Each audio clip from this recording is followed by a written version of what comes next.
एक शिकायत हमें हमेशा अब तक रही है और शायद आगे भी रहेगी। बाबा को जो हिंदी लिटरेचर में जो मिलना चाहिए था वो आज तक उतना रिकग्निशन नहीं मिला है। कबीर के दोहों की तरह, सूरदास गुरु नानक मीरा के पद की तरह, तुलसी की चौपाइयों की तरह, गालिब मीर के शेरों की तरह शैलेंद्र के गीत जो हैं वो गाए भी जाते हैं, गुनगुनाए जाते हैं, सुने भी जाते हैं, सुनाए भी जाते हैं। रूस में मेरी परंपरा के लोगों में से आपको कोई ऐसा व्यक्ति ना मिलेगा जिसने राज कपूर के आवारा या श्री 420 को ना दिखा हो। कवि, गीतकार, संवाद लेखक और तीसरी कसम जैसी फिल्म का निर्देशन करने वाले शैलेंद्र का जीवन और उनके काम करने का ढंग अपने समकालीन लोगों से काफ़ी कुछ अलग था। वे संगीत की धुनों पर जहां गीत लिखने में माहिर थे, तो वहीं मजदूरों के दुख दर्द को बयान करने में भी उनका कोई शानी नहीं था। शैलेंद्र आजीवन इप्टा से जुड़े रहे और इप्टा से ही उन्हें नाम मिला, शोहरत मिली और इसके जरिए ही वह फिल्मी दुनिया तक पहुंचे। शैलेंद्र एक क्रांतिकारी और संवेदनशील गीतकार थे। आम जनजीवन के जो दुख दर्द हैं उनको गहराई से बयान करने वाले वे गीतकार थे। सही मायने में वह एक प्रगतिशील और जन कवि थे। उनकी कविताओं और गीतों में सामाजिक चेतना और राजनीतिक चेतना साफ तौर से दिखलाई पड़ती है। बाबा नागार्जुन हिंदी के बड़े कवि हैं। न केवल हिंदी के, मैथिली के भी। बाबा नागार्जुन शैलेंद्र को युग की व्यथा कथा और जनमन के उल्लास का कवि मानते हैं। उनकी ये बात सही भी है। शैलेंद्र की कोई भी कविता आप उठाकर देख लीजिए, आपको इस बात के प्रमाण आसानी से मिल जाएंगे। शैलेंद्र की जो ये चेतना है वो न सिर्फ कविताओं में बल्कि उनके गीतों में भी साफ तौर पर दिखलाई पड़ती है। अगर कहीं है स्वर्ग तो उतार ला जमीन पर, तू जिंदा है। सुबह शाम के रंगे हुए गगन को चूम कर, तू सुन जमीन गा रही है कब से झूम। उन्होंने मजदूरों के दुख दर्द को करीब से जाना। उनके गीतों में दलित, शोषित, पीड़ित, वंचितों के प्रति जो पक्षधरता है वो साफ तौर से दिखाई पड़ती है। उनके ज्यादातर गीत जिंदगी और जन आंदोलनों से निकले हुए हैं। चूंकि वे खुद एक मजदूर थे और उन्होंने मजदूरों के दुख दर्द को करीब से जाना था और भोगा भी था। हिंदी के बड़े आलोचक मैनेजर पांडे इस जगह लिखते हैं, जन आंदोलन से गीत के आत्मीय संबंध का बहुत अच्छा उदाहरण शंकर शैलेंद्र के गीत हैं। शैलेंद्र के गीत तेलंगाना आंदोलन की देन है। आज हिंदी में किसान जीवन के गीतकार अनेक हैं, लेकिन मजदूरों के संघर्ष और आंदोलन का शैलेंद्र से बेहतर गीतकार आज भी कोई दूसरा दिखाई नहीं देता। शंकर सिंह शैलेंद्र का जन्म 30 अगस्त 1923 को अविभाजित भारत के रावलपिंडी शहर की सैनिक छावनी में हुआ था, जिसका नाम था मरी, जो कि अब पाकिस्तान में है। उनका जन्म एक दलित परिवार में हुआ था। उनके पिता केसरी लाल सिंह बुनियादी तौर पर बिहार के रहने वाले थे, लेकिन सेना की नौकरी के सिलसिले में उस वक्त वो रावलपिंडी में तैनात थे। बाद में उनका परिवार उत्तर प्रदेश के मथुरा में पहुंच गया। वहीं शैलेंद्र का बचपन बीता। उनका बचपन बेहद अभाव और संघर्षों में गुजरा। स्कॉलरशिप और ट्यूशन पढ़ाकर उन्होंने जैसे तैसी अपनी पढ़ाई पूरी की। पढ़ाई के साथ साथ कविता में भी उनका दिल लगता था। जहां कहीं भी कवि सम्मेलन या मुशायरे का पता चलता, वह तुरंत उसे सुनने पहुंच जाते, कविताएं पढ़ते, सुनते।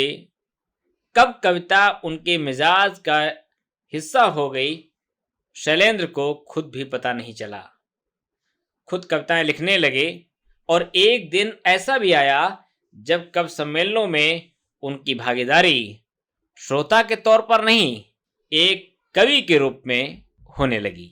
शैलेंद्र ने अपनी वतन परस्त और इंकलाबी कविताओं से जल्द ही एक अलग पहचान बना ली। नागार्जुन, त्रिलोचन, गोपाल सिंह नेपाली, बलबीर सिंह रंग, गोपाल दास नीरज, प्रेम धवन, अली सरदार जाफरी, जोश मलिहाबादी, जिगर मुरादाबादी, साहिर लुधियानवी, कैफी आजमी, मजरू सुल्तानपुरी जैसे कवियों और शायरों के साथ अब शैलेंद्र भी कविताएं पढ़ने लगे। 1941 में उनकी पहली कविता साहित्यिक पत्रिका साधना में प्रकाशित हुई। उसके बाद तो जैसे शैलेंद्र की कविताओं का रास्ता ही खुल गया। अपने दौर की अहम पत्रिकाओं जैसे हंस, धर्मयुग, नया पथ, जनयुग, नया साहित्य, साप्ताहिक हिंदुस्तान, माधुरी आदि में उनकी कविताएं प्रमुखता से छपने लगीं। शैलेंद्र की नौजवानी का यह दौर वो जमाना था जब देश में आज़ादी की लड़ाई अपने चरम पर थी। महात्मा गांधी के अहिंसक आंदोलन में कमोवेश देश की सारी जनता उनके साथ थी। स्वाभाविक है कि शैलेंद्र पर भी इसका असर हुआ और उन्होंने भी स्वतंत्रता आंदोलन में बढ़ चढ़कर हिस्सा लेना शुरू कर दिया। अगस्त 1942 के आंदोलन में शिरकत करने के कसूर में शैलेंद्र को जेल भी जाना पड़ा। एक तरफ शैलेंद्र के दिल में अपने देश और देशवासियों के लिए कुछ करने का जज्बा था, तो दूसरी ओर थी पारिवारिक जिम्मेदारियां, जिनसे भी वे मुंह चुरा नहीं सकते थे। पारिवारिक दबाव में ही उन्होंने नौकरी की तलाश की और जल्द ही उन्हें नौकरी हासिल भी हो गई। मथुरा के रेलवे वर्कशॉप में वेल्डर की छोटी सी नौकरी उन्हें मिल गई।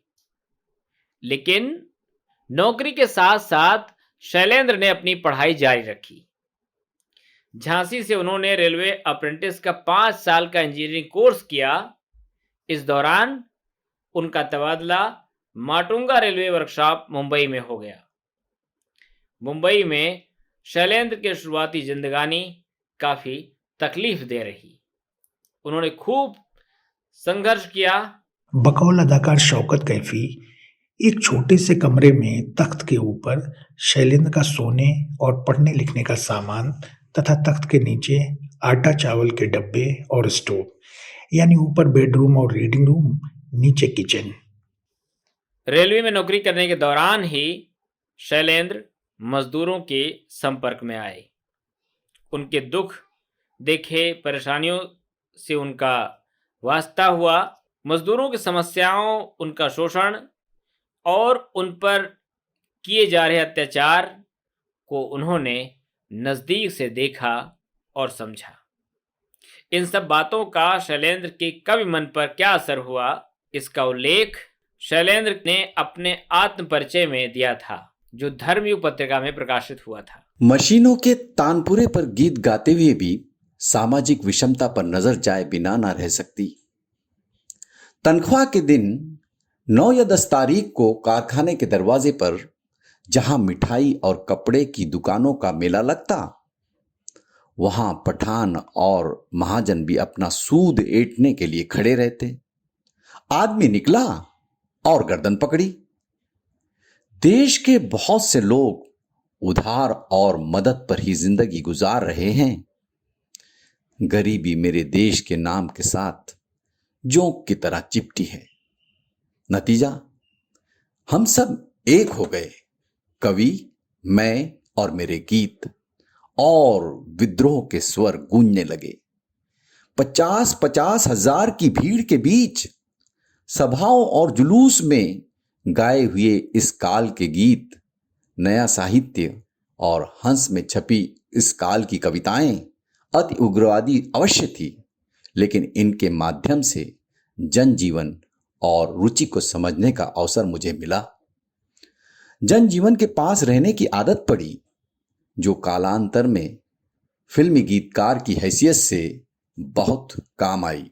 शैलेंद्र का संजीदा मन कामगारों की समस्याओं से आंदोलित हो उठा और वे मजदूरों के अधिकारों और उनको इंसाफ दिलाने के लिए उनके हक में खड़े हो गए। 1943 में जब मुंबई में इप्टा का गठन हुआ तो वे भी उसमें शामिल हो गए। एक दौर आया जब शैलेंद्र इप्टा के अहम गीतकार के तौर पर उभरे। उसके लिए कई जनवादी गीत लिखे।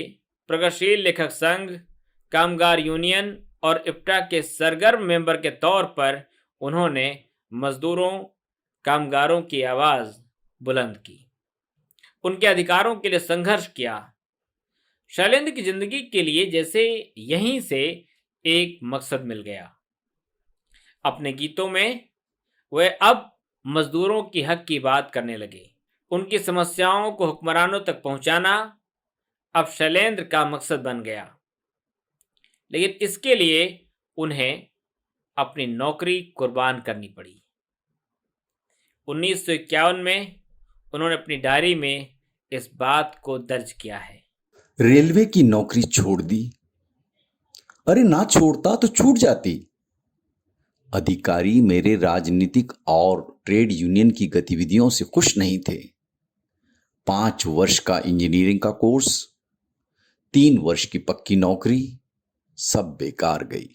बहरहाल प्रगतिशील लेखक संघ और भारतीय जननाट्य संघ यानी इप्टा के मंचों से गाए गए शैलेंद्र के गीतों ने तो उन्हें मजदूरों का लाडला गीतकार बना दिया। बंगाल का चाहे अकाल हो, तेलंगाना का आंदोलन हो या भारत पाक बंटवारे जैसे तमाम महत्वपूर्ण घटनाक्रमों पर उन्होंने कई मानिखेज गीत लिखे। जलता है पंजाब साथियों, अपने इस भावपूर्ण गीत के जरिए शैलेंद्र ने मुंबई की गलियों गलियों से दंगा पीड़ितों के लिए चंदा इकट्ठा किया। वामपंथी विचारधारा में डूबे उनके परिवर्तनकामी क्रांतिकारी गीतों को सुनकर लोग बाग आंदोलित हो उठे। उनके अंदर कुछ करने का जज्बा पैदा हो जाता था। इप्टा का थीम गीत तू जिंदा है तो जिंदगी की जीत में यकीन कर, अगर कहीं है स्वर्ग तो उतार ला जमीन पर, शैलेंद्र का ही लिखा हुआ है। ये ऐसा जोशीला गीत है जो आज भी जन आंदोलनों, नुक्कड़ नाटकों में कामगारों और कलाकारों द्वारा गाया जाता है। तू जिंदा है तो जिंदगी की जीत पर यकीन कर, अगर कहीं है स्वर्ग तो उतार ला जमीन पर, तू जिंदा है। ये गम के और 4 दिन, सितम के और 4 दिन, ये गम के और 4 दिन, सितम के और 4 दिन, ये दिन भी जाएंगे गुजर, गुजर गए 1000 दिन। ये गम के और 4 दिन, सितम के और 4 दिन, ये दिन भी जाएंगे गुजर, गुजर गए 1000 दिन। कभी तो होगी इस चमन पे भी बहार की नजर, अगर कहीं है स्वर्ग तो उतार ला जमीन पर, तो जिंदा है तो जिंदगी की जीत पर यकीन कर, अगर कहीं है स्वर्ग तो उतार ला जमीन पर, तो जिंदा है। नौकरी और मजदूर आंदोलन के बीच शैलेंद्र ने अध्ययन से यानी पढ़ने लिखने से कभी अपना नाता नहीं तोड़ा। देशी और विदेशी भाषाओं के उत्कृष्ट साहित्य का, श्रेष्ठ साहित्य का लगातार अध्ययन किया। कई भाषाएं सीखी।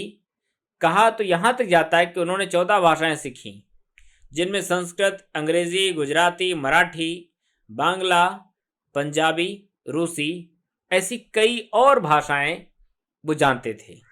इन भाषाओं के साहित्य का उन्होंने गहराई से अध्ययन किया। खास तौर पर वे मार्क्सवादी विचारकों और रूसी साहित्य से बेहद प्रभावित थे। इस साहित्य के अध्ययन से उनमें एक दृष्टि पैदा हुई जो उनके गीतों में साफ तौर पर नजर आती है। आवारा हूँ या गर्दिश में हूँ, आसमान का तारा हूँ, आवारा हूँ। सर्वहारावर का दुख उनका अपना दुख हो गया। इस दौर में या इस दरमियान उन्होंने जो गीत लिखे वे आंदोलनों के नारे बन गए। शैलेंद्र का एक नहीं बल्कि कई ऐसे गीत हैं जो जन आंदोलनों में नारे की तरह आज भी इस्तेमाल होते हैं। मसलन, हर जोर जुल्म की टक्कर में हड़ताल हमारा नारा है, क्रांति के लिए उठे कदम, क्रांति के लिए जली मशाल, क्रांति के लिए उठे कदम, क्रांति के लिए जली मशाल। वहीं उनकी कविताओं में मजदूर वर्ग का दयनीय रूप ही नहीं बल्कि क्रांतिकारी रूप भी सामने आता है, क्योंकि उनके पीछे संगठित भारतीय मजदूर वर्ग के क्रांतिकारी आंदोलन का इतिहास है। शैलेंद्र के इन गीतों में भी हर जोर जुल्म की टक्कर में हड़ताल हमारा नारा है मजदूर आंदोलनों का लोकप्रिय गीत है। मजदूर कामगार इसे नारे की तरह इस्तेमाल करते हैं। यह गीत जैसे उनमें एक जोश फूंक देता है, जोश भरता है। इस गीत को सुनकर मजदूर मर मिटने को तैयार हो जाते हैं। गीत की घन गरज ही कुछ ऐसी ही है। हर जोर जुल्म की टक्कर में हड़ताल हमारा नारा है हर जोर जुल्म की टक्कर में हड़ताल हमारा नारा है तुमने मांगे ठुकराई है तुमने तोड़ा है हर वादा छीना हमसे अनाज सारा तुम चटनी पर हो आमादा तो अपनी भी तैयारी है तो हमने भी ललकारा है हर जोर जुल्म की टक्कर में हड़ताल हमारा नारा है हर जोर जुल्म की टक्कर में हड़ताल हमारा नारा है।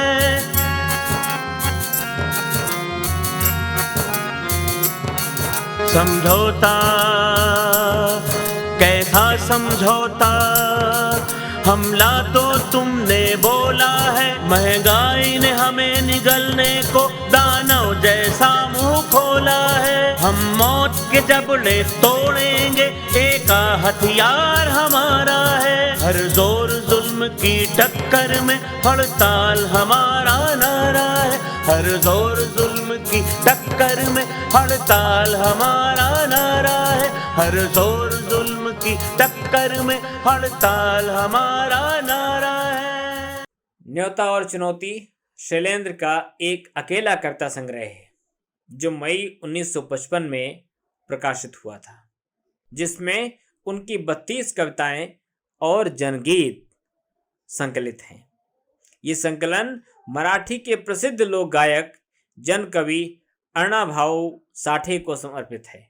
कविताएं 1945 से लेकर 1954 के बीच लिखी गई हैं। संग्रह की ज़्यादातर कविताएं और गीत जन आंदोलनों के प्रभाव में लिखी गई हैं। शैलेंद्र की कविता और गीतों की यदि हम सम्यक विवेचना करें तो उन्हें दो हिस्सों में बांटना पड़ेगा। पहला हिस्सा गुलाम भारत का है, जहां वे अपने गीतों से देशवासियों में क्रांति की अलख जगा रहे हैं, उन्हें एहसास दिला रहे हैं कि उनकी दुर्दशा के पीछे कौन जिम्मेदार है। खेतों में खलिहानों में मिल और कारखानों में खेतों में खलिहानों में मिल और कारखानों में चल सागर की लहरों में इस उपजाऊ धरती के उत्तप्त गर्भ के अंदर कीड़े रेंगा करते वे खून पसीना करते कीड़े रेंगा करते वे खून पसीना करते खेतों में खलिहानों में मिल और कारखानों में खेतों में खलिहानों में मिल और कारखानों में।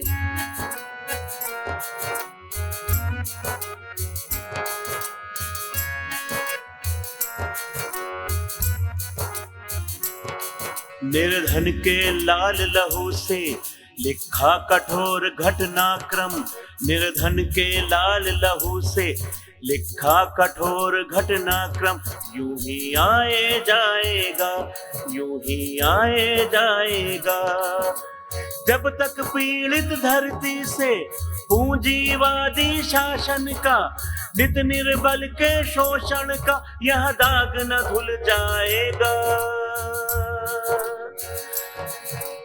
तब तक ऐसा घटनाक्रम यूं ही आए जाएगा, यूं ही आए जाएगा, यूं ही आए जाएगा। खेतों में खलिहानों में मिल और कारखानों में, खेतों में खलिहानों में मिल और कारखानों में। किताब के पहले हिस्से में शैलेंद्र की कुछ भावुक कविताएं, जिस ओर करो संकेत मात्र, उस दिन, निंदिया, यदि मैं कहूँ, क्यों प्यार किया, नादान प्रेमिका, आज, भूत आदि भी शामिल हैं। ये कविताएं साधारण प्रेम कविताएं हैं जो इस उम्र में हर एक कोई लिखता है। इसे ऐसे भी कह सकते हैं कि हमारी काव्य यात्रा की शुरुआत इन्हीं भावुकता भरी प्रेम कविताओं से ही होती है। इन कविताओं और गीतों के लिखते समय शैलेंद्र की उम्र महज 23-24 साल थी।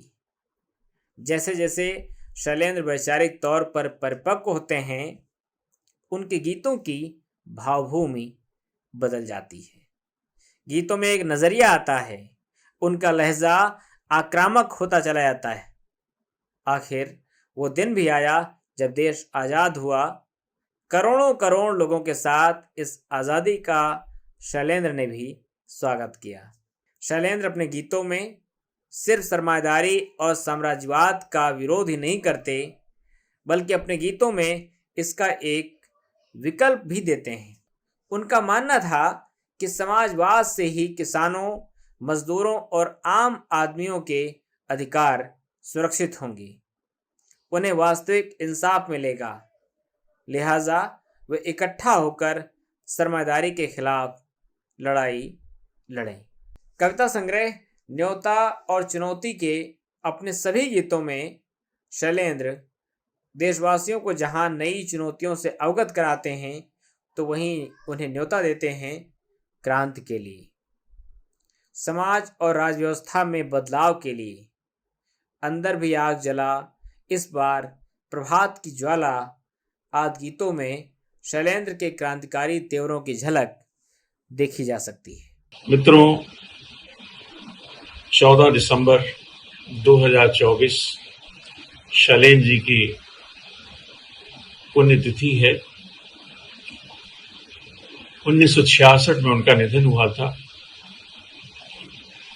और पिछले 58 सालों से लगातार शैलेंद्र के गीतों की लोकप्रियता बढ़ती चली जा रही।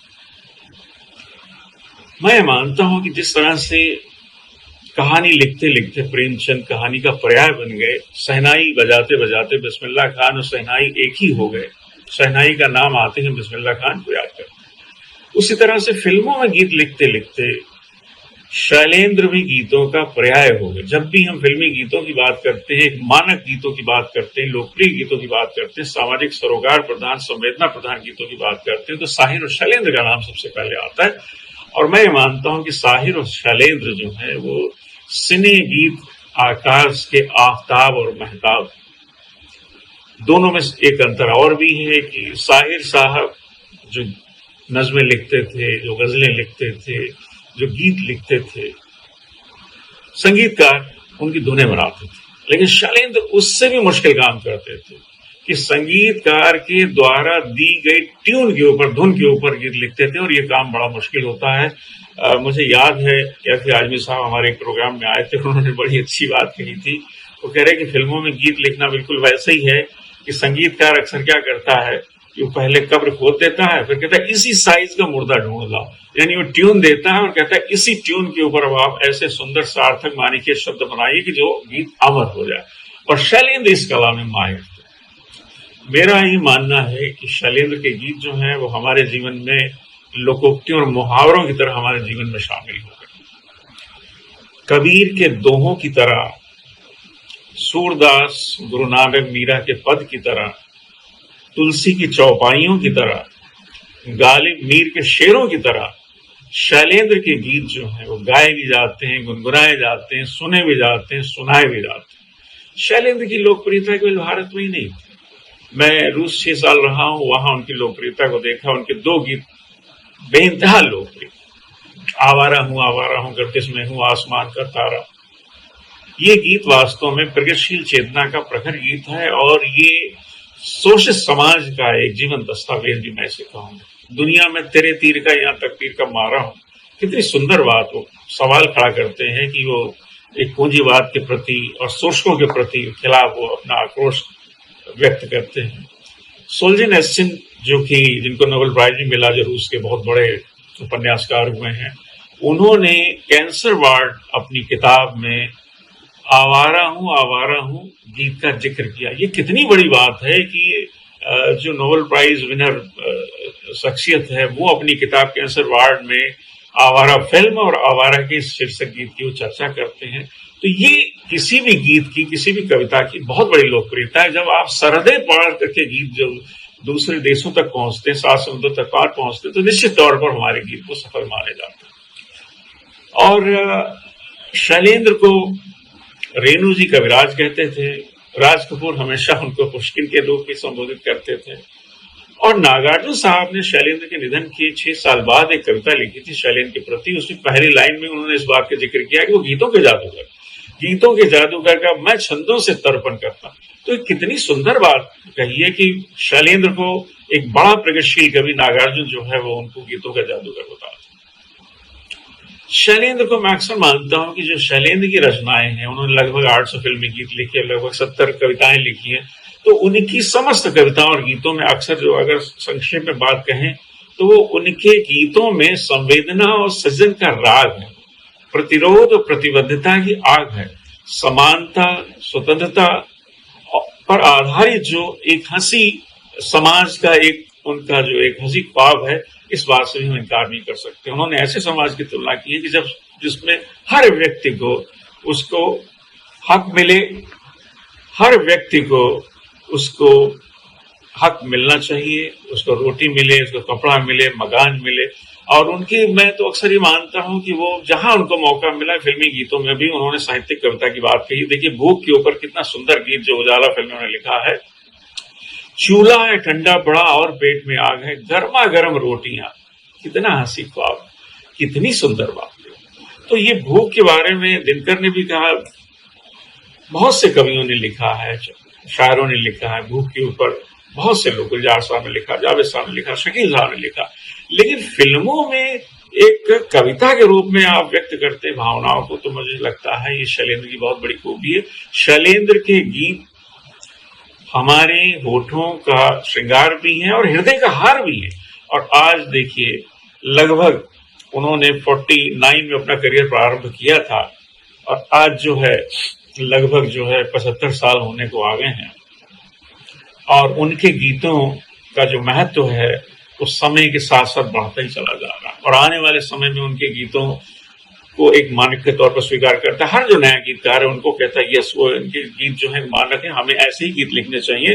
तो मैं हमेशा मानता हूं कि शैलेंद्र के गीत जो हैं वो लोकप्रियता, स्तरीयता और साहित्यिकता का एक स्वर्णिम दस्तावेज है।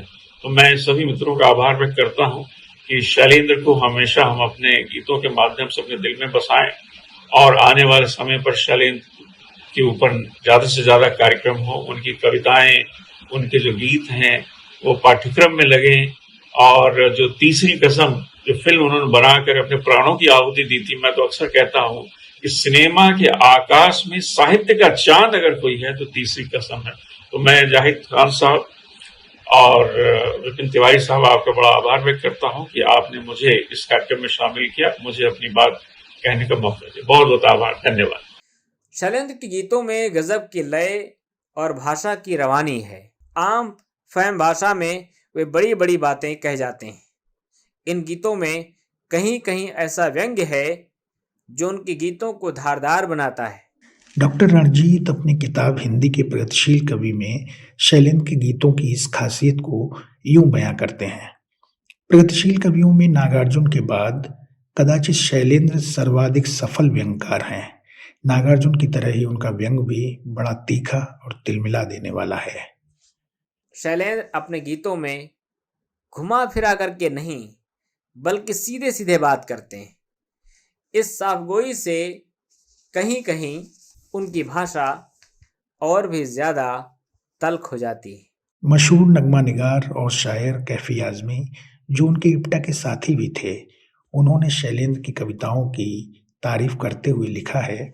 उन्होंने नेताओं को न्योता एक नज्म लिखी जो बेहद पॉपुलर हुई। इसमें उन्होंने मेहनतकश मजदूरों की जिंदगी को बड़ी सादा जबान में पेश किया। इसमें उन्होंने नेताओं के ऐशो आराम और दोगलेपन का भी पर्दाफाश किया है। इसे प्रोग्रेसिव लिटरेचर का एक खास दस्तावेज कहा जा सकता है। शैलेंद्र के गीतों की तारीफ करते हुए वरिष्ठ आलोचक मैनेजर पांडे अपने लेख जन आंदोलन और जनवादी गीत में लिखते हैं, शंकर शैलेंद्र के गीतों की लोकप्रियता का अंदाज वही कर सकता है जो जन आंदोलन से जुड़ा हुआ है। संघर्ष में आस्था जगाने वाले ये गीत मजदूर आंदोलनों के समान किसान आंदोलनों के भी प्रेरणादायक हैं। शैलेंद्र के गीत साबित करते हैं कि आंदोलन से उपजी कला भी स्थायी होती है, बशर्ते कि उसमें जीवन के संघर्ष का संगीत हो। शैलेंद्र के गीत रूस में इतने लोकप्रिय क्यों हैं? रूस में मेरी परंपरा के लोगों में से आपको कोई ऐसा व्यक्ति ना मिलेगा जिसने राज कपूर के आवारा या श्री 420 को ना देखा हो। और राज कपूर इन फिल्मों में जो गीत गाते हैं, जैसे मेरा जूता है जापानी और आवारा हूं, न केवल भारतीय संस्कृति का बल्कि रूसी संस्कृति का भी हिस्सा बन गए हैं। ये गीत इतने लोकप्रिय क्यों बन गए हैं? एक बात मुझे खास तौर पर महत्वपूर्ण लगता है। 1955 के लगभग सोवियत भारतीय संबंधों में एक गुणात्मक परिवर्तन हो गया। उसी समय मशहूर नारा हिंदी रूसी भाई भाई भी पैदा हुआ। दोनों देशों के लोग ये महसूस करने लगे कि हमारे हित वास्तव में सामान्य हैं। राज कपूर का नायक गरीब आदमी है, लेकिन उसकी उम्मीदें, उसकी आशाएं बहुत ऊंची हैं। बिल्कुल ऐसी भावनाएं उस समय सोवियत लोगों की भी थी। इसीलिए शैलेंद्र के गीतों में न केवल भारतीय लोगों की बल्कि रूसी लोगों की भी आशाएं प्रतिबिंबित होती हैं। इसलिए आश्चर्य की बात नहीं है कि ये गीत इतने लोकप्रिय बन गए। जाहिर है कि शैलेंद्र ने अपने संघर्षों से बहुत कुछ सीखा था। संघर्ष ही उनके गुरु थे। संघर्षों में ही तप कर वे कुंदन बने। शैलेंद्र एक बेहद संवेदनशील और भावुक इंसान थे। फिल्मी दुनिया के गलाकाट माहौल में भी वे अपनी संवेदनशीलता को बचाए रहे। छोटी से छोटी बात उन्हें बेहद प्रभावित करती थी। वे जार जार रोने लगते थे। इस देश के एक महान गीतकार शैलेंद्र की पुण्यतिथि है।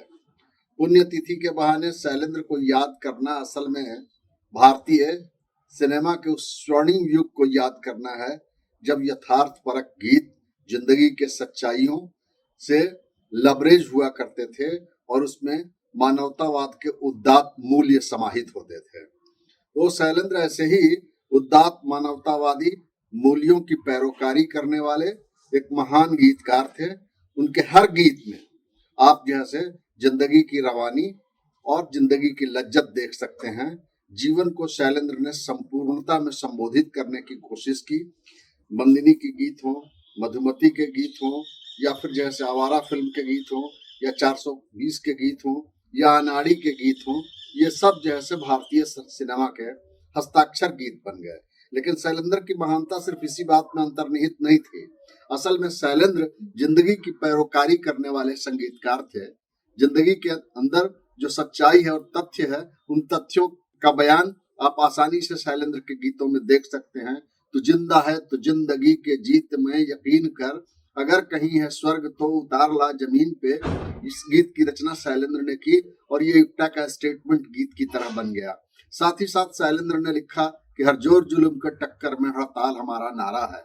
स्वयं शैलेंद्र की जिंदगी जो है सो काफी दिक्कतों के बीच से गुजरी और भयंकर दरिद्रता का सामना उनको करना पड़ा और उनकी जिंदगी का आखिरी समय भी बहुत ही परेशानियों के बीच गुजरा।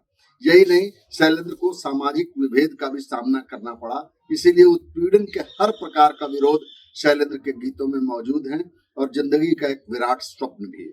जब वो कहते हैं मेरा नाम राजू घराना अनाम, तो इसका मतलब है कि आज जिस तरीके से कंप्रेस्ड आइडेंटिटी का खेल चल रहा है और सारी आइडेंटिटी को हिंदू आइडेंटिटी में समाहित करने की कोशिश की जा रही है, तो वो राजू जो है वो एक खास किस्म की आइडेंटिटी की तलाश करता है और वो कहता है कि मेरा नाम राजू घराना अनाम, बहती है गंगा जहां। तो संकीर्णता के खिलाफ ये लाउडर इंडियन आइडेंटिटी को इंडिकेट करता है। इसीलिए शैलेंद्र ऐसे ही महान गीतकार थे जिनके यहाँ प्रेम जो है बहुत सहजता से जंगल से निकली हुई किसी आबसार की तरह बहती हुई चलती थी, उसमें आपको कोई बनावट दिखाई नहीं पड़ेगी। भाषा के सादगी में इस किस्म की सौंदर्य चेतना का विस्तार आपको कहीं और देखने को नहीं मिलेगा। उनके गीत अमन के गीत हैं, भूख के खिलाफ भात के गीत हैं, जैसा कि वो खुद लिखते हैं कि क्रांति के लिए जली मसाल, क्रांति के लिए उठे कदम, भूख के विरुद्ध भात के लिए, रात के विरुद्ध प्रात के लिए। तो शैलेंद्र तमाम तरह की दुश्वारियों के बावजूद मनुष्य के सपने को मरने नहीं देते हैं और यही जैसे महान साहित्य के कीमियागरी का कमाल है कि सपने तमाम किस्म के कठिन परिस्थितियों के बावजूद जीवित रहते हैं और यही सपने मनुष्य को ताकत देते हैं। मैं अनाड़ी से उनको श्रद्धांजलि देना चाहूंगा, जिसमें कहते हैं कि सब कुछ सीखा हमने ना सीखी होशियारी, सच है दुनिया वालों हम हैं अनाड़ी, और दिल पे मरने वाले मरेंगे भिखारी। तो वो शैलेंद्र इस दुनिया से गए तो उनकी दुर्दशा बहुत बुरी थी, तो शायद जैसे वो अपनी ही स्थितियों को प्रोनाउंस करने की कोशिश कर रहे थे। तो शैलेंद्र हमारे दौर के बहुत ही महानतम शायर हैं, गीतकार हैं और भारत के इस महान गीतकार को हम श्रद्धा उन्नत होकर इप्टा की तरफ से श्रद्धांजलि अर्पित करते हैं। स्वयं शैलेंद्र का इप्टा से बड़ा गहरा जुड़ाव रहा और लगातार वो इप्टा के जुलूसों में, गीतों में और सांस्कृतिक गतिविधियों में शामिल होते रहे। न सिर्फ वो गीतों में शामिल होते रहे, वो आजादी के आंदोलन के हिस्सेदार भी बने। नेहरू पे भी उन्होंने गीत लिखे और गांधी पे भी उन्होंने गीत लिखे। जिंदगी का कोई ऐसा क्षेत्र नहीं था जिसको शैलेंद्र ने संबोधित नहीं किया हो। आरजे महबूब के रंगत के लाली से उनके गीत जहां लागते थे, वहीं इनकलाब की सुर्खी से वो चिंगारी की तरह दमकते भी थे। यह शैलेंद्र की खासियत थी। तो 14 तारीख को शैलेंद्र के पुण्यतिथि के मौके पे हम बहुत आदर और श्रद्धा के साथ शैलेंद्र को सलाम। शैलेंद्र की संवेदनशीलता का जिक्र अपने संस्मरणों की किताब ऋण जल धन जल में करते हुए फणीश्वरनाथ रेणु ने लिखा है, तीसरी कसम की शूटिंग के दिनों शैलेंद्र जी मुझसे महुआ घटवारिन की ओरिजिनल गीत कथा सुनना चाहते थे ताकि उसके आधार पर गीत लिख सकें। एक दिन हम पवई लेक के किनारे एक पेड़ के नीचे जाकर बैठे। महुआ घटवारिन का गीत मुझे याद नहीं था, इसलिए मैंने एक छोटी सी भूमिका के साथ सावन भादों का गीत अपनी भौंडी और मोटी आवाज में भरे गले से सुना दिया। गीत शुरू होते ही शैलेंद्र की बड़ी बड़ी आंखें छलछला आईं और गीत समाप्त होते होते फूट फूट कर रोने लगे। गीत गाते समय ही मेरे मन के बांध में दरारें पड़ चुकी थीं। शैलेंद्र के आंसुओं ने उसे एकदम तोड़ दिया। हम दोनों गले लगकर रोने लगे। नागार्जुन और रेणु जैसे दोस्त जब भी बिहार से मुंबई आते शैलेंद्र के घर पर ही रुकते। फिल्मकार राज कपूर से शैलेंद्र की मुलाकात कैसे हुई और वे फिल्मों में किस तरह से आए, इसका किस्सा मुख्तसर यूं है। मुंबई में इप्टा ने एक कवि सम्मेलन आयोजित किया था। उसमें शैलेंद्र अपना गीत जलता है पंजाब साथियों पढ़ रहे थे। श्रोताओं में मशहूर निर्माता निर्देशक राज कपूर भी शामिल थे। उन्होंने जब ये गीत सुना तो उन्हें ये बेहद पसंद आया। सम्मेलन के बाद राज कपूर शैलेंद्र से मिले और उन्हें अपनी फिल्म में गाने लिखने की पेशकश की, लेकिन शैलेंद्र ने इस पेशकश को ये कहकर ठुकरा दिया, मैं पैसे के लिए नहीं लिखता। कोई ऐसी बात नहीं है जो मुझे आपकी फिल्म में गाना लिखने के लिए प्रेरणा दे। बहरहाल एक वक्त ऐसा भी आया जब शैलेंद्र को पारिवारिक मजबूरियों के चलते पैसे की बेहद ज़रूरत आन पड़ी और वे मदद के लिए राज कपूर के पास पहुंचे। फिल्म में गाने लिखने की उनकी पेशकश को उन्होंने मंजूर कर लिया। राज कपूर उस वक्त अपने फिल्म बरसात बना रहे थे। फिल्म के 6 गीत हसरत जयपुरी लिख चुके थे। 2 गानों की और दरकार थी जिन्हें शैलेंद्र ने लिखा। एक तो फिल्म का शीर्षक गीत बरसात में हमसे मिले तुम, और दूसरा पतली कमर है तिरछी नजर है। साल 1949 में आई फिल्म बरसात के इन 2 गीतों ने उन्हें रातों रात देश भर में मकबूल बना दिया। कलाकार निर्देशक राज कपूर और शैलेंद्र की जोड़ी ने आगे चलकर फिल्मी दुनिया में एक नया इतिहास रचा। उनकी जोड़ी ने एक साथ कई सुपरहिट फिल्में दी, मसलन आवारा, अनाड़ी, आह, बूट पॉलिश, श्री 420, जागते रहो, अब दिल्ली दूर नहीं, जिस देश में गंगा बहती है, कल, आज और कल, संगम और मेरा नाम जोकर। आरके फिल्म्स के अलावा राज कपूर की ज्यादातर फिल्मों में चोरी चोरी, कन्हैया, आशिक, तीसरी कसम, अराउंड द वर्ल्ड, सपनों का सौदागर आदि में भी शैलेंद्र ने ही उनके लिए गीत लिखे। राज कपूर और शैलेंद्र के बीच एक अलग ही रिश्ता बन गया था। राज कपूर उन्हें पुष्किन या कविराज के नाम से संबोधित करते थे। वहीं कविरामधारी सिंह दिनकर और बाबा नागार्जुन शैलेंद्र को आज का रैदास कहते थे। एक दौर ऐसा भी आया जब शैलेंद्र पूरी तरह फिल्मों के ही होकर रह गए। बावजूद इसके इप्टा से उनका लगाव जारी रहा। इप्टा के कार्यक्रमों के लिए उन्हें जब भी बुलावा आता वे उसमें जरूर शामिल होते। फिल्मों में व्यस्तता होने के बावजूद शैलेंद्र अद्दी काम ज्यादा नहीं कर पाए, लेकिन उनके जो फिल्मी गीत हैं उन्हें भी कमतर नहीं माना जा सकता। शैलेंद्र के इन गीतों में भी काव्यात्मक भाषा और आम आदमी से जुड़े उनके सरोकार साफ दिखाई देते हैं। अपने इन फिल्मी गीतों में उन्होंने किसी भी स्तर का समझौता नहीं किया।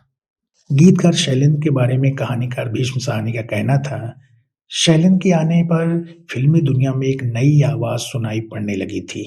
यह आज़ादी के मिल जाने पर भारत के नए शासकों को संबोधित करने वाली आवाज थी।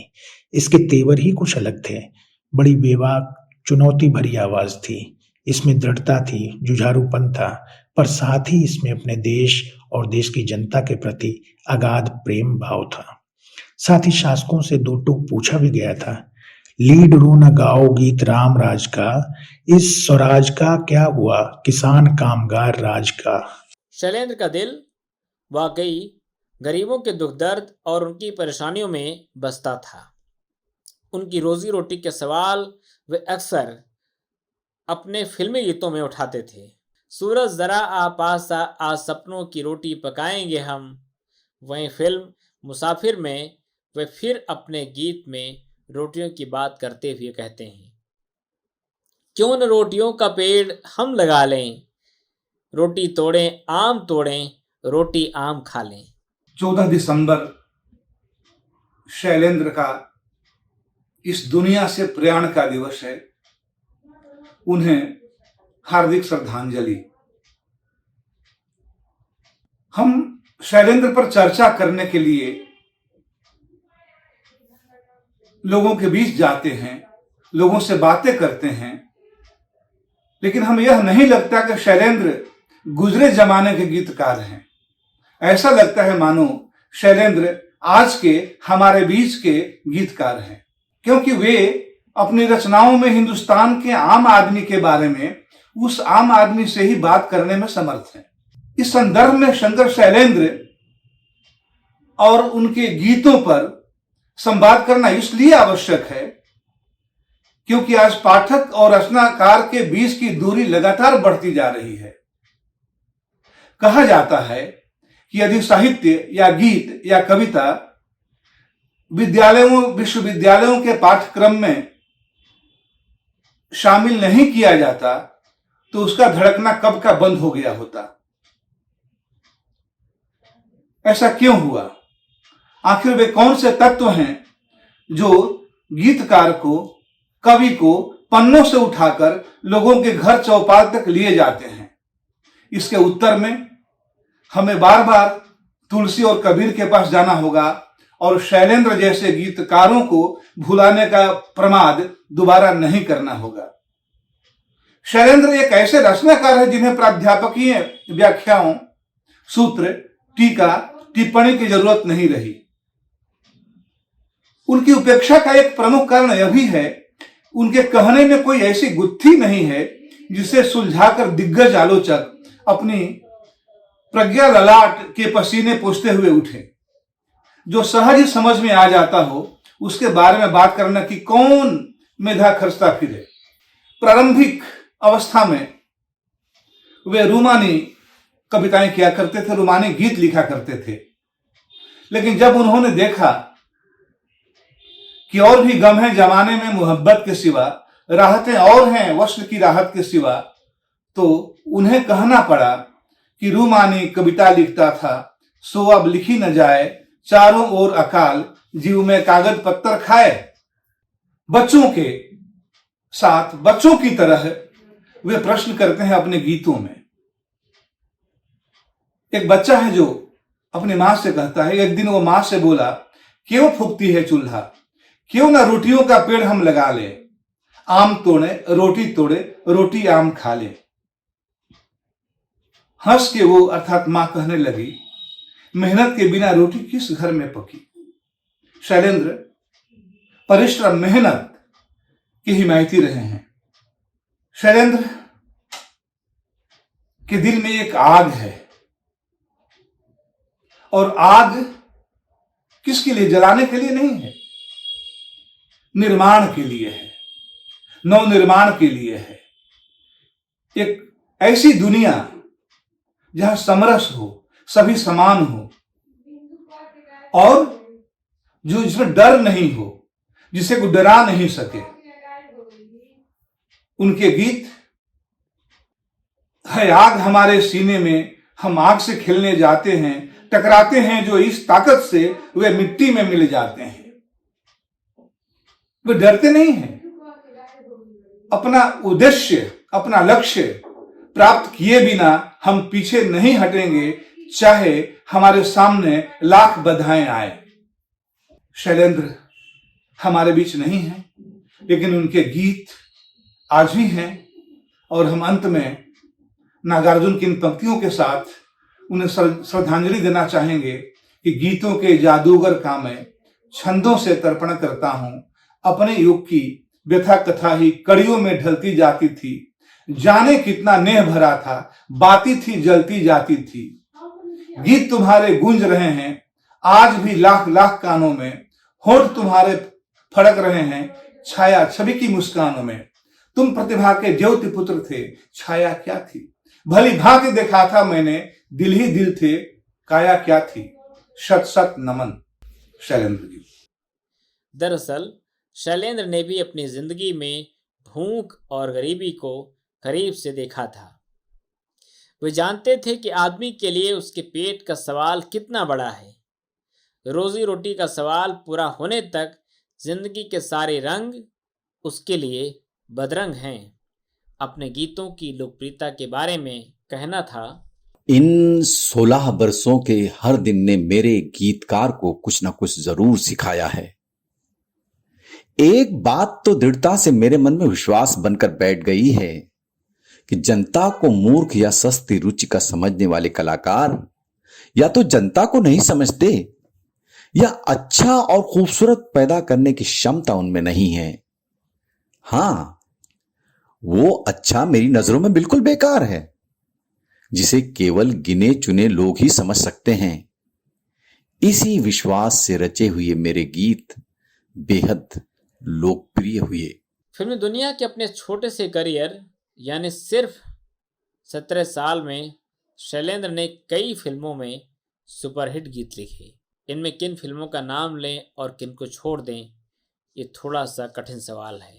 आवारा, अनाड़ी, बसंत बहार, 2 बीघा ज़मीन, मुनीम जी, मधुमती, यहूदी, छोटी बहन, बंदनी, जंगली, जानवर, गाइड, आह, दिल अपना और प्रीत पराई, काला बाजार, छोटी छोटी बातें, अब दिल्ली दूर नहीं, आज फिल्मों में उनके कभी ना भुलाए जाने वाले गीत हैं।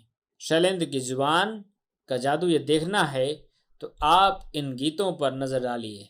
शैलेंद्र के गीतों की खासियत सरल सहज जबान है, तो वहीं उन्होंने अपने गीतों में लोक तत्वों का भी अच्छा इस्तेमाल किया है। मैं स्कूल की बच्ची थी जब हमारे देश में राज कपूर की फिल्में प्रदर्शन होने लगी। उस समय बहुत कम विदेशी फिल्में हमारे देश में आती थी और भारतीय सिनेमा ने सनसनी मचा दी।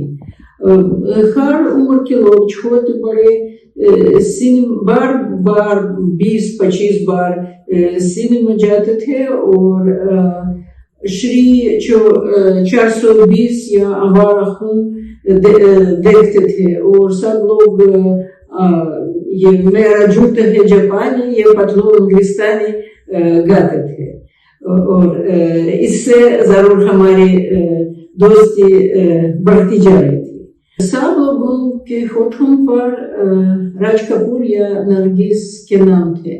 अफसोस की बात है कि शैलेंद्र का नाम बहुत कम लोग जानते थे और मुझे भी शैलेंद्र की कविता गंभीरता से पढ़ने और समझने का मौका तब मिला जब मैं विश्वविद्यालय में हिंदी सीखने लगी। आजकल हम अपने विद्यार्थियों को जरूर शैलेंद्र की कविताएं पढ़ाते हैं और न सिर्फ साहित्य के पाठ्यक्रम में, लेकिन भाषा शास्त्र और वैसे भाषा पढ़ाते समय भी शैलेंद्र की कविता पढ़ाते हैं। हमारे सारे विद्यार्थी जब से भविष्य काल सीखते थे तो ये कविता याद करते थे। सूरज जरा आपस आ, आज सपनों की रोटी पकाएंगे हम। ए आसमान तू बड़ा मेहरबान, आज तुझको भी दावत खिलाएंगे हम। जब आगे अर्थ सीखते हैं तो ये कविता याद आती है। तू जिंदा है तो जिंदगी की जीत में यकीन कर, अगर कहीं है स्वर्ग तो उतारना जमीन पर। मुझे पूरा विश्वास है कि आने वाली पीढ़ियों के विद्यार्थी भारत के पुष्किन शैलेंद्र की कविताएं अपने दिल में रखेंगे। जीना यहाँ मरना यहाँ, इसके सिवा जाना कहाँ। जी चाहे जब हमको आवाज दो, हम हैं वहीं। ऐसे अनेक उनके गीत लोक धुनों को ध्यान में रखकर लिखे गए हैं। यही नहीं, उनके गीतों में सीधी सादी जबान में भारतीय जीवन दर्शन भी दिखाई देता है। कम शब्दों में बड़ी बात कहने का हुनर उन्हें खूब आता था, जिसे लोग बेहद पसंद करते हैं। अपने मधुर गीतों के लिए शैलेंद्र को अनेक अवार्डों से नवाजा गया। साल 1958 में फिल्म यहूदी के गीत ये मेरा दीवानापन है। साल 1959 में फिल्म अनाड़ी के गीत सब कुछ सीखा हमने न सीखी होशियारी, और साल 1968 में फिल्म ब्रह्मचारी के गीत मैं गाऊं तुम सो जाओ के लिए उन्हें 3 बार सर्वश्रेष्ठ गीतकार का फिल्म फेयर अवार्ड मिला। सभी दर्शकों को शैलेंद्र परिवार के हर सदस्य की ओर से प्यार भरा नमस्कार। शैलेंद्र जी को हम भाई बहन बाबा कहकर बुलाया करते थे। हमारी नज़र में बाबा बहुत ही कॉन्फिडेंट और उन पर सेल्फ कॉन्फिडेंस बेहद था। उनको अपने टैलेंट पे पूरा यकीन था और उन्हें पता था कि वो कुछ भी ठान लें तो मेहनत करके वो कर ही लेंगे। बाबा को भाषाएं सीखने का उनको भाषाएं सीखने की बहुत रुचि थी। वो जैसा कि आपको पता है हिंदी, भोजपुरी और अंग्रेजी में उन्होंने गाने लिखे हैं। वो फिल्म इंडस्ट्री के बंगाली डायरेक्टर्स, म्यूजिक डायरेक्टर जैसे कि सलील चौधरी, सचिन देव बर्मन जी, और कई डायरेक्टर जैसे ऋषिकेश मुखर्जी वगैरह, बिमल रॉय, उन सब के साथ वो बंगाली में ही किया करते थे। 1962 में पापा यूएसएसआर गए। वहां पर मॉस्को में उन्होंने कई रूसी लेखकों के साथ संपर्क किया, मिले और दोस्ती करी। उनमें से कई लेखकों को बाबा ने कहा कि हम आपके साथ जब खत से लिखेंगे हम रूसी भाषा में लिखेंगे, और अगर हम वापस रूस आए तो हम आपके साथ रूसी भाषा में ही बात करेंगे। बाबा भारत आए वापस और तुरंत एक रूसी टीचर को उन्होंने कहा कि उन्हें रूसी भाषा सिखाएं।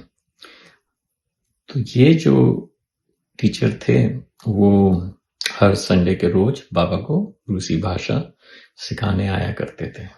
जैसा कि आप लोगों ने पढ़ा होगा कि कई लेखकों ने, पत्रकारों ने लिखा है कि बाबा के देहांत की वजह तीसरी कसम में पैसों का घाटा होने की वजह से हुई। उनको पैसों का घाटा बर्दाश्त नहीं हुआ और उससे उनका देहांत हो गया। ये बात बिल्कुल सच नहीं है और हम बताएंगे क्यों।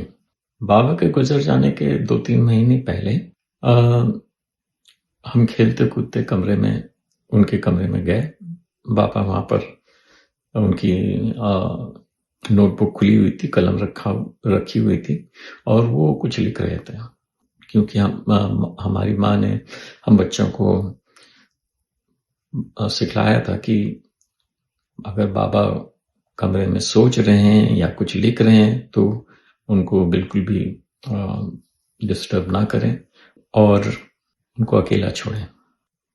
तो हम उस कमरे में से बाहर निकलने लगे। बाहर निकलने को मुड़े तो बाबा ने बोला, बेटा रुको, यहाँ बैठो। तो हम बैठ गए। बाबा ने वो पुस्तक हमारे सामने रखी और बताया। उस पुस्तक में लिखा हुआ था, कई नाम लिखे हुए थे और हर नाम के आगे कुछ पैसों का अमाउंट लिखा हुआ था। किसी का 10,000, 20,000, पता नहीं क्या क्या सब लिखा हुआ था।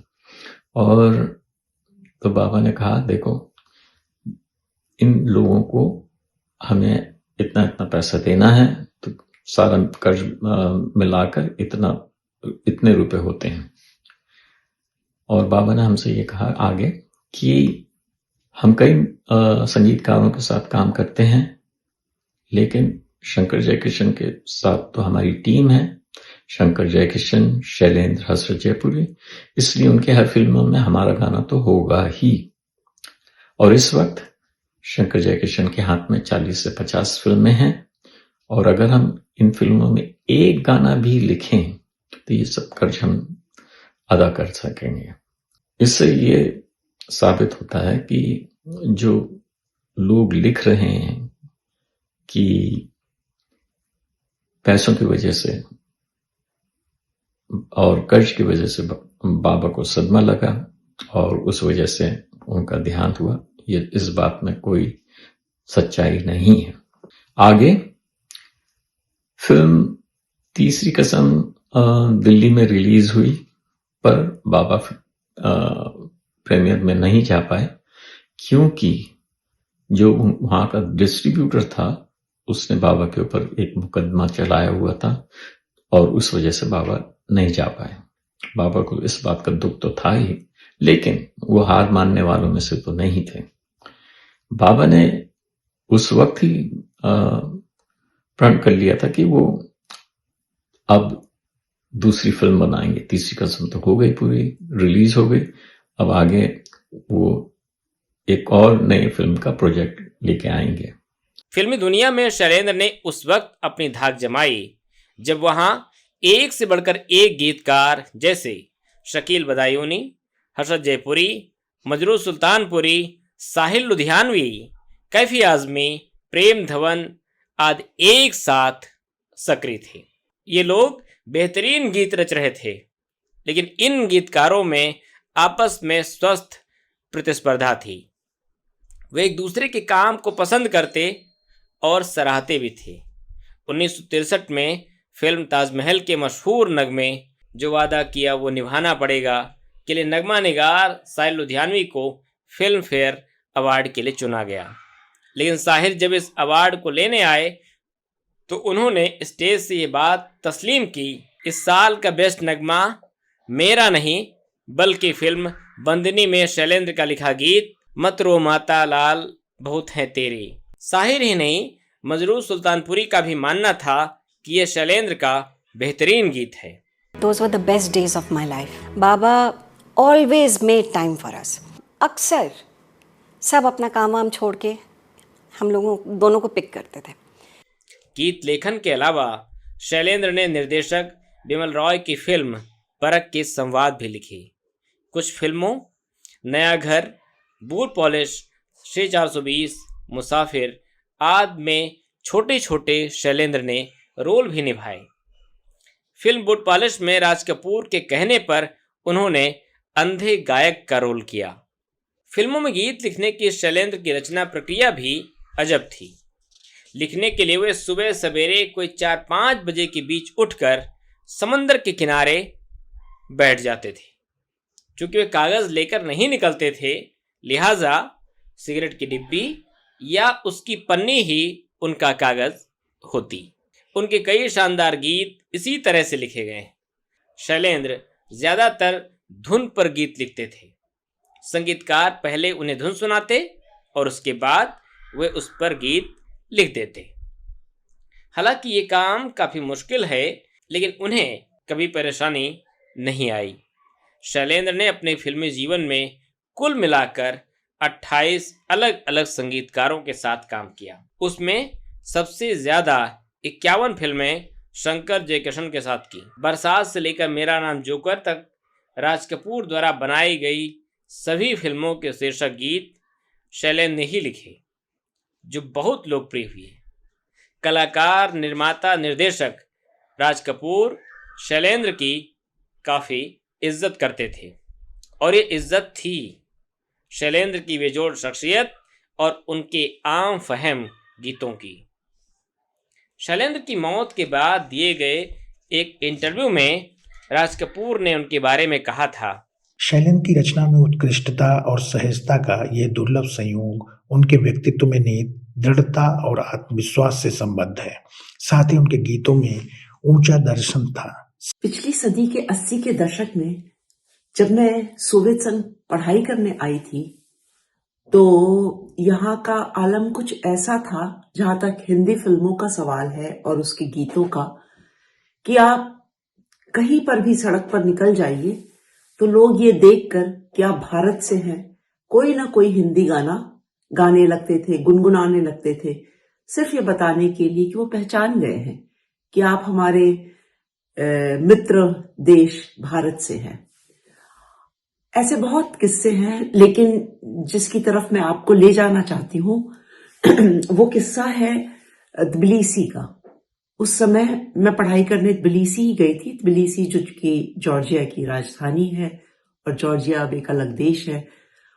वहां पर जब हम पहुंचे थे, ट्रेन से गए थे, मॉस्को से ट्रेन का सफर 2 दिन का था, तो बहुत सारे भारतीयों के साथ 2 बहनें, जॉर्जियन बहनें हमारा स्वागत करने रेलवे स्टेशन पहुंची थी। और उनके मुंह से जब हिंदी सुनी तो इतनी मीठी लगी, इतनी अच्छी लगी। और जब ये पता चला कि इन दोनों ने हिंदी अपनी कोशिशों से सीखी है, इन्हें किसी ने हिंदी सिखाई नहीं, तो ताज्जुब की हर हद पार हो गई। फिर इनके साथ बातचीत का सिला शुरू हुआ, इनसे जान पहचान शुरू हुई। तो पता चला कि जब ये लड़कियां स्कूल में पढ़ा करती थी, 9वीं 10वीं में थी, तो तब इन्होंने हिंदी सीखनी शुरू की थी। और हुआ कुछ ऐसा था कि इन लड़कियों की जिंदगी बहुत अनुशासित सी होती थी, क्योंकि ये स्कूल की पढ़ाई के साथ साथ जिम्नास्टिक्स का प्रशिक्षण भी ले रही थी और स्टेट लेवल पे पहुंच चुकी थी। तो इन्हें पढ़ाई के साथ साथ सोना खाना सब कुछ एकदम नियत समय पर करना होता था और बिल्कुल भी इनके पास ऐसा समय नहीं होता था कि इसके अलावा कुछ और कर पाए। इनके घर से बिल्कुल सटा हुआ एक फिल्म थिएटर हुआ करता था जहां की आवाजें आया करती थी। तो दिन की जब दौड़ भाग होती है, शोर शराबा, उसमें तो नहीं सुनाई देती थी, लेकिन जब ये सोने जाया करती थी तो इन्हें वो आवाजें सुनाई दिया करती थी और वो लोरी का काम करती थी और ये सो जाती थी। लेकिन कुछ यूं हुआ कि एक फिल्म लगी और उसके गीत जब इनके कानों तक पड़े तो इन्हें वो बहुत अच्छे लगे और फिर ये सोने की जगह उसी को सुना करें और फिर इनकी नींद डिस्टर्ब रहने लगी। तो जब इनके पिताजी को ये बात पता चली कि इन बहनों को ये कोई एक फिल्म लगी है जिसके गाने इतने अच्छे लग रहे हैं कि सो भी नहीं पा रही हैं, तो वो उनको लेके सिनेमा थिएटर गए और वो फिल्म थी श्री 420 और उसके गाने तो सब है ही अच्छे। तो जिस गाने ने इनको सबसे ज्यादा मुतासिर किया था वो गाना था रमैया वस्ता भैया। उसका चित्रण, उसके बोल, उसका संगीत, उसका छायांकन, जो भी कहिए, इन्हें बहुत पसंद आया और इन्हें लगा कि ये बोल जो, चूंकि वहां पे अनुदित लिखे रहते थे वो बोल नीचे, इन्हें लगा लेकिन जो सुनाई दे रहे हैं वो इतने मीठे हैं। और पूरी सिचुएशन देख के समझ तो गई थी कि मतलब जिंदगी से जुड़े हुए बोल हैं, इंसानियत से जुड़े हुए बोल हैं। तो इनके दिल में ललक जाग उठी हिंदी सीखने की और इन्होंने वो बीड़ा उठाया और पूरी लगन, मेहनत, आज की तरह इंटरनेट नहीं हुआ करता था, से इन्होंने वो भाषा सीखी और सिर्फ भाषा ही नहीं सीखी, इन्होंने भारत तक की अपनी राह बनाई। इन्होंने अलग अलग लोगों के साथ काम किए। ये लड़कियां वैसे डिजिटल ग्राफिक्स की स्पेशलिस्ट है आजकल और इनकी ये राह बनी तो फिल्म वालों के ही जरिए, क्योंकि फिल्म फेस्टिवल्स वगैरह जो हुआ करते थे या अलग अलग फेस्टिवल्स, उसमें इन्हें दुभाषियों का काम मिलने लगा और फिर ऐसे ही इनका राब्ता भारतीयों के साथ बढ़ता गया और उनके इनविटेशंस पे ये भारत गई। फिर ये पूरी तरह से काबिल लड़कियां थी और समझती थी समय की रफ्तार को, समझ गई कि अगर भारत में रहना है तो अपने एनिमेशन के कोर्स को थोड़ा और अपग्रेड करना होगा। तो इन्होंने डिजिटल ग्राफिक्स सीखी और अब ये लड़कियां दोनों देशों में रहती हैं, भारत और जॉर्जिया के बीच इनकी जिंदगियां कटती हैं। तो बस मैं ये कहना चाहती हूँ कि मतलब शैलेंद्र का इनके जिंदगी में कह सकते हैं प्रत्यक्ष रूप से नहीं, परोक्ष रूप से बहुत बड़ा हाथ रहा है कि इन्होंने हिंदी सीखी और भारत जैसे देश में अपना दूसरा घर बसाया। ये बात बहुत कम लोगों को मालूम होगी कि फिल्म आवारा का शीर्षक गीत शैलेंद्र ने कहानी सुने बिना ही लिख दिया था। गीत राज कपूर को सुनाया तो उन्होंने इसे नामंजूर कर दिया। फिल्म जब पूरी बन गई तो एक बार फिर राज कपूर ने यह गीत सुना और ख्वाजा अहमद अब्बास को भी सुनाया। गाना सुनने के बाद अब्बास साहब की राय थी कि ये तो फिल्म का मुख्य गीत होना चाहिए। अब ये बात अब इतिहास है कि फिल्म जब रिलीज हुई तो यह गीत देश की तमाम सीमाएं लांघ कर दुनिया भर में मकबूल हुआ। राज कपूर जहां भी विदेश जाते लोग उनसे इसी गीत की फरमाइश करते।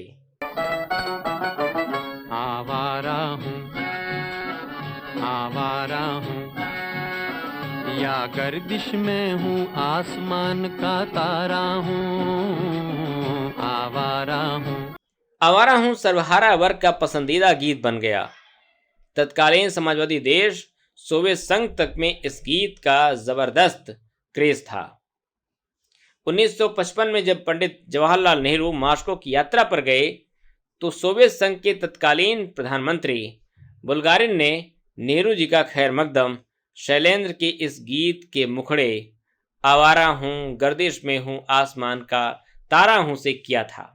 आवारा हूँ और मेरा जूता है जापानी जैसे गीतों ने शैलेंद्र को सोवियत संघ के अलावा चीन और अरब मुल्कों में भी मकबूल कर दिया। उनके फिल्मी गीतों का कई विदेशी जुबानों में तर्जुमा हुआ। ये वाकई एक बड़ी कामयाबी थी। शैलेंद्र फिल्मों में देश की गरीब आवाम के जज्बात को अल्फाजों में पिरोते थे। यही वजह है कि उनके गाने आम आदमियों में काफ़ी लोकप्रिय हुए। आम आदमी को लगता था कि कोई तो है जो उनके दुख दर्द को अपनी आवाज़ देता है। साहित्यकार फणीश्वरनाथ रेणु की चर्चित कहानी तीसरी कसम उर्फ मारे गए गुलफाम पर शैलेंद्र ने एक फिल्म तीसरी कसम बनाई। कहानी के साथ साथ इस फिल्म के संवाद भी खुद रेणु ने लिखे थे, जिस वजह से फिल्म काफ़ी यथार्थवादी बन गई। उस दौर के लिहाज से यह शानदार फिल्म थी, जिसे शैलेंद्र के निधन के बाद अक्टूबर 1967 में राष्ट्रीय पुरस्कार मिला। ये जानना दिलचस्प होगा कि जिस साल तीसरी कसम को सर्वश्रेष्ठ फिल्म का राष्ट्रीय पुरस्कार मिला, उस साल पुरस्कारों की प्रतिस्पर्धा में सत्यजीत राय, मृणाल सेन जैसे महान निर्देशकों की फिल्में शामिल थीं। बंगाल फिल्म जर्नलिस्ट एसोसिएशन की तरफ से इस फिल्म को 11 पुरस्कारों से नवाजा गया। मॉस्को फिल्म फेस्टिवल में भी यह फिल्म पुरस्कृत हुई। ख्वाजा अहमद अब्बास ने इसे सेल्यूलाइड पर लिखी कविता कहा था। आलोचक नामवर सिंह ने इस फिल्म पर अपनी राय का इजहार करते हुए कहा था, फिल्मों में अक्सर व्यावसायिक और मुनाफे का नजरिया फिल्म की कलात्मकता, मार्मिकता और मूल भावना का गला घोंट देता है, लेकिन तीसरी कसम में ऐसा नहीं है। तीसरी कसम फिल्म में कहानी की आत्मा का सौंदर्य प्रारंभ से अंत तक मौजूद है। भारतीय सिनेमा में तीसरी कसम का शुमार क्लासिक फिल्मों में किया जाता है। इसके निर्माण के पीछे गुणीजनों की पूरी टीम थी। निर्देशक वासु भट्टाचार्य, पटकथाकार नवेंदु घोष, छायाकार सुब्रत मित्र और संगीतकार शंकर जयकिशन। लेकिन व्यावसायिक तौर पर यह फिल्म नाकाम रही। फिल्म की नाकामी शैलेंद्र बर्दाश्त नहीं कर पाए और उन्हें इसका गहरा सदमा पहुंचा। 14 दिसंबर 1966 को महज 43 साल की उम्र में शैलेंद्र ने ये दुनिया छोड़ दी।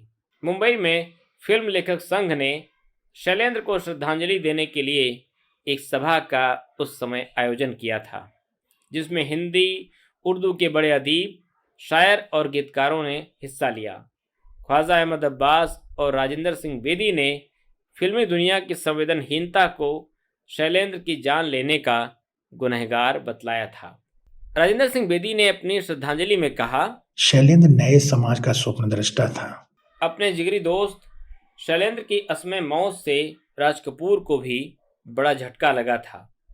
शैलेंद्र के योगदान को रेखांकित करते हुए उन्होंने कहा, मैं ही नहीं, भारत की पूरी जनता इस महान कलाकार को कभी नहीं भुला पाएगी, क्योंकि ये उनका प्रतिनिधि था, उनका कवि था। कवि नागार्जुन ने अपने गीत से शैलेंद्र को श्रद्धांजलि देते हुए लिखा, गीतों के जादूगर का मैं छंदों से तर्पण करता हूँ। जनमन जब हुलसित होता था, वह थिरकन भी पढ़ते थे तुम। साथी थे, मजदूर पुत्र थे, झंडा लेकर बढ़ते थे तुम। युग की अनुगूंजित पीड़ा ही, घोर घनघटासी गहराई। प्रिय भाई शैलेंद्र, तुम्हारी पंक्ति पंक्ति नभ में लहराई। गीतों के जादूगर का मैं छंदों से तर्पण करता हूँ। बाबा की जो जिंदगी रही है वो 3 अलग अलग हिस्सों में बांट कर देखें। सबसे पहले जो शुरुआत की थी उन्होंने एक कवि के तौर पे, बाबा एक शिकायत हमें हमेशा अब तक रही है और शायद आगे भी रहेगी कि बाबा को जो हिंदी लिटरेचर में जो मिलना चाहिए था वो आज तक उतना रिकग्निशन नहीं मिला है। हालांकि जो हमारी समझ में जो आता है कि उनकी कविताओं को तो स्कूल और कॉलेजेस के टेक्स्ट बुक्स में होना चाहिए। आप सोचिए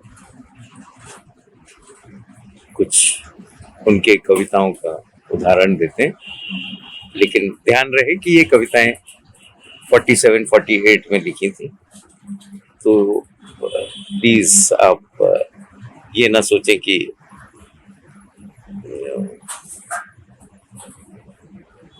लेकिन इतना जरूर है कि कुछ कविताओं में ऐसा कुछ है जो लगता है कि वो आज के लिए लिखी गई थी। बड़ी अजीब बात है, लेकिन सुनिए कुछ पंक्तियां। भगत सिंह इस बार न लेना काया भारतवासी की, देशभक्ति के लिए आज भी सजा मिलेगी फांसी की। अब सोचिए आप, गवर्नमेंट बटवा दिखलाती, कहती कौड़ी पास नहीं है, चाहो तो गोली खिलवाते, गोली अभी खलास नहीं है। लेकिन भैया भूख आग है, भड़क उठे तो खा जाती है, गोलियों से नहीं बुझती है, चुपचाप जेल नहीं जाती। तो ये उनकी कविताओं का एक उदाहरण था। गाने जिसकी वजह से वो दुनिया भर में मशहूर हुए, आज भी उनके गाने सब जगह बजते हैं और सराहे जाते हैं। और एक से एक गाने, मतलब कई गानों की तो हम तो सिर्फ 10 साल के थे जब वो गुजरे थे, और कई गाने उनके बाद में हमको समझ में आए कि क्या लिखा है, लेकिन बहुत कमाल के गीत लिखे हुए हैं उन्होंने, वो तो सभी जानते हैं। एक पिता के तौर पे जो हम जानते हैं, सबसे पहले तो आपको बता दें कि हमें तो पता भी नहीं था कि वो इतने बड़े आदमी हैं। टिल उनकी डेथ जिस दिन हुई, उसके बाद जब पूरी फिल्म इंडस्ट्री के सारे महान कलाकार, म्यूजिक डायरेक्टर, एक्टर, सिंगर सभी हमारे घर पे मौजूद थे, और वो अपना शोक प्रकट करने आए थे।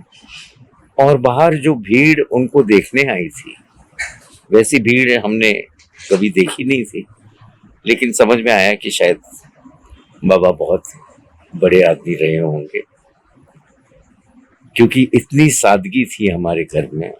हमें तो पता भी नहीं था कि ऐसा महान काम कर रहे हैं वो, और इतना नाम है उनका, क्योंकि घर में तो वो एक पिता थे। और ऐसे पिता, अब हमें तो थोड़ा ज्यादा एडवांटेज था क्योंकि हम सबसे छोटे थे, तो बिगड़े हुए भी थे, तो हमारी तो हर बात मान लेते थे। हमने कभी घर पे ये नहीं सुना कि चुप बैठो, बाबा कुछ सोच रहे हैं। वो बस घर में आते थे तो बस हम लोग बच्चों के साथ खेलते रहते थे। हमारा शौक था म्यूजिक में, तो उसको काफी बढ़ावा देते थे। और एक दिन अचानक वो नहीं रहे। हम 10 साल के थे। इतने साल बीत गए, ऐसा कोई दिन नहीं जाता जिस दिन हम उनको याद नहीं करते। धन्यवाद। न्योता और चुनौती के अलावा अंदर की आग वो किताब है जिसमें शैलेंद्र के गीत और कविताएं संकलित हैं। मेहनत से ये माना चूर है हम, आराम से कोसों दूर है हम, पर लड़ने पर मजबूर है हम, मजदूर है हम, मजदूर है हम, मजदूर है हम, मजदूर है हम। जिस समत बढ़ा देते हैं कदम, झुक जाते हैं शाहों के परचम, सावंत हैं हम, बलवंत हैं हम, मजदूर हैं हम, मजदूर हैं हम। जिस रोज बगावत कर देंगे, दुनिया में कयामत कर देंगे, ख्वाबों को हकीकत कर देंगे, मजदूर है हम, मजदूर है हम, मजदूर है हम, मजदूर है हम। शैलेंद्र के निधन के लंबे अरसे बाद 2013 में उनके बेटे दिनेश शैलेंद्र ने यह किताब संपादित की, जिसमें शैलेंद्र की 70 कविताओं और गीतों को शामिल किया गया है। इसी साल भारत सरकार ने उनकी याद में एक डाक टिकट भी जारी किया था। एनसीईआरटी ने हिंदी की किताब के पाठ्यक्रम में शैलेंद्र के व्यक्तित्व और कृतित्व पर एक अध्याय को जोड़ा है, ताकि नई पीढ़ी गीतकार शैलेंद्र के काम से अच्छी तरह वाकिफ हो। शैलेंद्र की शख्सियत और उनके गीतों में वो कशिश और आग है कि आज जो भी लोग उनकी ओर आकर्षित हैं, उनकी ज़िंदगी और काम पर कई किताबें आ चुकी हैं। शैलेंद्र की कविताओं और गीतों का नए सिरे से मूल्यांकन आज किया जा रहा, ये बेहद ज़रूरी है। शैलेंद्र को इस दुनिया से विदा हुए भले ही एक लंबा अरसा बीत गया हो, लेकिन उनके गीतों की एक एक पंक्ति अब भी फिजा में लहरा रही है और आवाम को प्रेरणा दे रही है। तू जिंदा है तो जिंदगी की जीत पर यकीन कर, अगर कहीं है स्वर्ग तो उतार ला जमीन पर।